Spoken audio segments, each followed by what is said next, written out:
करेंगे हमारा fifth main topic, work done by a variable force.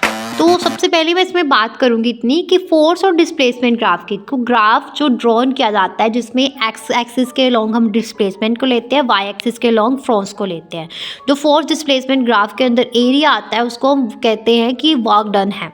Force displacement graph जो है work done by a constant force, वो एक स्टेशनरी लाइन होती है, और वर्क डन जो है by uniformly for varying force, तो एक मतलब जैसे यूनिफॉर्मली मोशन का आता है ना, नॉन यूनिफॉर्म मोशन का, वैसा ग्राफ आता है। Work done by a variable force में क्या आ जाता है कि फोर्स और डिस्प्लेसमेंट ग्राफ जो है wearing a force in a one dimension, और इसमें जो है डिस्प्लेसमेंट जो है डेल्टा एक्स जो है बहुत छोटा होता है, स्मॉल डिस्प्लेसमेंट होती है। फोर्स जो है वो लगभग कांस्टेंट ही होती है। वर्क डन जो होता है इसमें delta W is equal to F delta X, मतलब कि टोटल वर्क डन जो किया जाता है इसमें W is equal to summation X F X I F X delta X, और अगर जो है एक्स वो ज़ीरो हो, अगर डेल्टा एक्स ज़ीरो हो, लिमिट उसकी ज़ीरो हो, तो summation X F X I F delta X equals to integration X F X I F x D X, और W is equal to integration X F X I F x D X, ये होती है। Okay, ये सारा बताया गया है।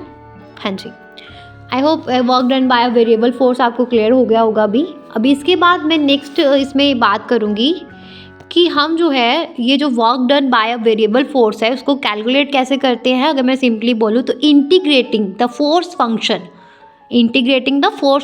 Over the displacement of the object, मतलब कि meaning you need to sum up the work done by the force over infinitesimally small displacement. इसको एक्सप्रेस करते हैं W is equal to integration F x D x, मतलब x x यहाँ पे क्या है, variable force as a function of the displacement, और x क्या है, as a function of the displacement x, और the integral is taken over the relevant displacement range, मतलब कि एरिया जो आता है फोर्स डिस्प्लेसमेंट कर्व के अंदर वो रिप्रेजेंट करता है कि कितना जो है वर्क डन किया गया है by a variable force. Integration जरूरी है, क्यों, जैसे अलाइक कांस्टेंट फोर्स जहाँ पे वर्क जो है सिंपली एफ इंटू डी है फॉर अ वेरिएबल फोर्स, तो हम जो है उसको यूज़ करते हैं कैलकुलेट करने के लिए वर्क डन जो है by summing up the contribution from a small displacement through integration.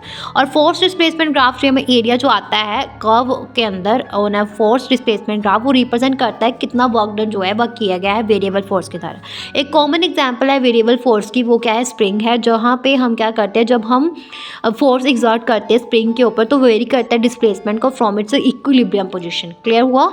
अभी नेक्स्ट इस वीडियो में हम बात करेंगे, हाँ जी, सिक्स जो है हमारा topic, the work energy theorem for a variable force. तो work energy theorem for a variable force हमें ये बताती है कि जो वर्क डन किया जाता है वेरिएबल फोर्स के द्वारा वो इक्वल होता है to the change in the kinetic energy of an object. मतलब वर्क एनर्जी थ्योरम ये बताती है कि वर्क डन जो किया जाता है net force on the object is equal to the change in its kinetic energy. जो वर्क डन किया जाता है बाय वेरिएबल फोर्स को हम कैलकुलेटेड कर सकते हैं by integrating the force over the distance moved. मतलब फॉर्मूला जो है वो हमारे पास आ जाएगा for the work done by variable force, W is equals to integration X F X I F x D X, और इस फॉर्मूला में एक्स आई जो है इनिशियल पोजीशन है, एक्स एफ जो है वो फाइनल पोजीशन है। क्लियर हुआ।